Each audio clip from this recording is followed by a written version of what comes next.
வணக்கம் நண்பர்களே, welcome to Kutti stories by Krishna.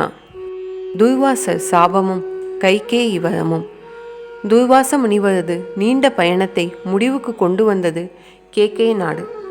தவம் செய்ய சிறந்தோர் இடம் வேண்டி அலைந்த துர்வாசருக்கு கேகயத்தின் அமைதியான சூழல் பிடித்து போனது. அங்கேயே தங்கி தவமியற்ற முடிவு செய்தார். தவசீலரான துர்வாசரது வருகையை அறிந்த கேகே அரசன் அஸ்வபதி ஓடோடி வந்தான். துர்வாசரின் பாதங்களில் வீழ்ந்து வணங்கினான். துர்வாசர் சாபமும் கைகேயி வரமும். முனிவர் பெருமானே, தாங்கள் என் அரண்மனையை ஒட்டிய வனத்திலேயே தவம் மேற்கொள்ளலாம். உங்களது தேவைகளை என் மகள் கைகேயி உடனிருந்து கவனித்துக் கொள்வாள் என்று வேண்டியவன் அருகில் நிற்கும் மகள் கைகேயையும் அறிமுகம் செய்து வைத்தான். சிறுமியை ஆசீர்வதித்த துர்வாசர் மன்னனின் வேண்டுகோளை மகிழ்ச்சியுடன் ஏற்றுக்கொண்டார்.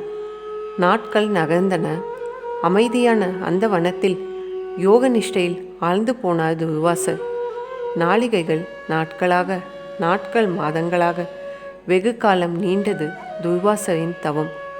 ஆடாமல் அசையாமல் கற்சிலையாக அமர்ந்திருக்கும் துர்வாசரை கண்டு சிறுமி கைகேயிக்கு ஆச்சரியம். நாளடைவில் அந்த ஆச்சரியமே சந்தேகமாக உருவெடுத்தது. முனிவர் உயிரோடுதான் இருக்கிறாரா என்ற தனது சந்தேகத்துக்கு தீர்வு காண ஒரு நாள் முற்பட்டாள் கைகேயி. முனிவரை நோக்கினாள். அவரின் நாசி துவாரங்களை கவனித்தவள் நாசியில் ஏதேனும் குச்சியை நுழைத்தால் முனிவரிடம் மாற்றம் தென்படலாம் என்று தீர்மானித்தாள். ஆனால் அவள் கண்களுக்கு ஒரு குச்சி கூட தென்படவில்லை. வேறு வழியில்லை, நம் விரலையே பயன்படுத்த வேண்டியதுதான் என்று முடிவு செய்தவள் தனது சுண்டு விரலை துர்வாசரின் மூக்கில் நுழைத்தாள். நிஷ்டை கலைந்த துர்வாசர் கடும் கோபம் கொண்டார். கைகேயை சபித்தார். துஷ்ட சிறுமியே, உனது விளையாட்டுத்தனத்துக்கு அளவில்லையா? நாசி துவாரத்தில் நுழைந்து எனது தவத்தை கலைத்த உனது விரல் இரும்பாக மாறட்டும். பதைத்தாள் கைகேயி. தான் ஒன்று நினைக்க முனிவர் அதை தவறாக புரிந்து கொண்டாரே என்று வருந்தினாள். எனினும் தனது துக்கத்தை வெளிக்காட்டாமல் துர்வாசரிடம் வேண்டினாள். சுவாமி, என்னை மன்னியுங்கள். தாங்கள் வெகு நாட்களாக ஆடாமல் அசையாமல் இருந்ததால் தங்களுக்கு ஏதேனும் நேர்ந்துவிட்டதோ என்று பயந்து போனேன். அதனால் விளைந்த தவறு இது. அறியாமல் செய்த பிழைக்கு இவ்வளவு பெரிய தண்டனையா? முனிவரின் மனம் நோகும்படி நடந்து கொண்டாயே என்று என் தந்தை கலங்க மாட்டாரா?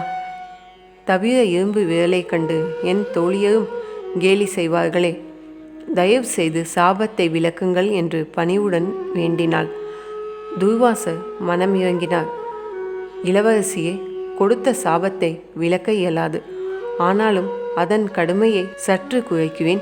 நீ விரும்பும்போது மட்டுமே உன் விரல் இரும்பாகும் என்று அருளினார். பருவ வயதை அடைந்தால் கைகேயி. அழகும் அறிவும் நிறைந்த கைகேயின் புகழ் திக்கெட்டும் பரவியது. கோசல நாட்டு சக்கரவர்த்தியான தசரதரும் கைகேயை பற்றி கேள்விப்பட்டார். பட்ட மகிஷி கௌசல்யா, அழகில் சிறந்த சுமித்திரை என மனைவிகள் இருவர் இருந்தும் குழந்தை பாக்கியம் இல்லாததால் தசரதவின் மனம் கைகேயை மணக்க விரும்பியது. அவர் கேகய நாட்டுக்கு புறப்பட்டார். தசரதரை சிறப்பாக உபசரித்தால் கேகய அரசன் அஸ்வபதி. சிறிது நாட்கள் அங்கு தங்கியிருந்த தசரதர் அஸ்வபதியிடம் தன் விருப்பத்தை தெரிவித்தார். திடுக்கிட்டான் அஸ்வபதி. சக்கரவர்த்திக்கும் தன் மகள் கைகேயிக்கும் வயது வித்தியாசம் அதிகமாயிற்றே என்று அவன் மனம் தயங்கியது. எனினும் படைபலம் குறைந்த கேகயம் கோசல தேசத்தின் தாக்குதலை தாக்குப்பிடிக்காது என்பதையும் அவன் அறிந்தே இருந்தான். எனவே நிபந்தனை ஒன்றின் பேரில் திருமணத்துக்கு சம்மதித்தான். தசரதருக்கு பிறகு தன் மகள் கைகேயிக்கு பிறக்கும் ஆண் வாரிசுக்கே பட்டம் சூட்டப்பட வேண்டும் என்பதே அந்த நிபந்தனை. கைகேயிடம் கொண்ட மையலின் காரணமாக நிபந்தனையின் பின்விளைவுகளை பற்றி சற்றும் யோசிக்காமல் ஒப்புக்கொண்டார் தசரதர். திருமணம் இனிதே நடைபெற்றது. கைகேயை மணந்து வந்தும் புத்திர பாக்கியம் வாய்க்காததால் பெரும் கவலையில் ஆழ்ந்திருந்தார் தசரதர்.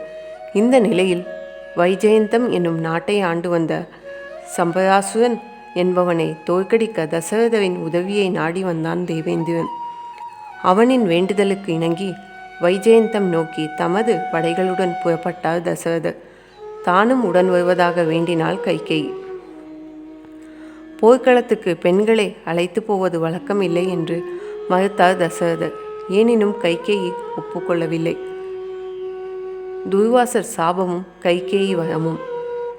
மனதில் சஞ்சலத்துடன் தாங்கள் யுத்தகலத்துக்கு செல்கிறீர்கள், இந்த தருணத்தில் நானும் உடன் வருவதே நல்லது என்றபடி தானும் போர்க்கோலம் பூண்டு புறப்பட்டாள் கைகேயி. போர்க்களம் 11 நாட்களாக தொடர்ந்து போர் இருந்தும் வெற்றி தோல்வியை தீர்மானிக்க முடியாத நிலை.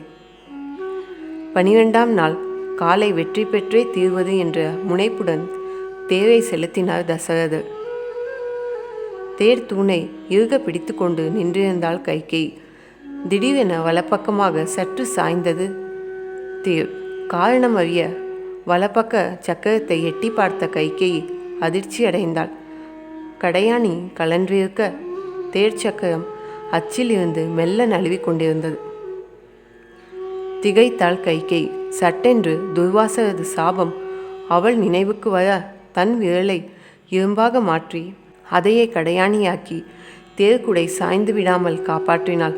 அதன் பின் நடந்த அன்றைய போரும் முடிவுக்கு வந்தது. தசரதர் அதில் பெரும் வெற்றி பெற்றார். வெற்றி களிப்பில் கைகேயை இறுக அணைத்து கொண்டார் தசரதர். கைகேயி, நீ மட்டும் என்னுடன் வராமல் இருந்திருந்தால் இந்த வெற்றி கிடைத்திருக்காது. நானும் உயிருடன் இருந்திருக்க மாட்டேன். எல்லாவற்றிற்கும் நீயே மூல காரணம். உனக்கு ஏதாவது தர விரும்புகிறேன்.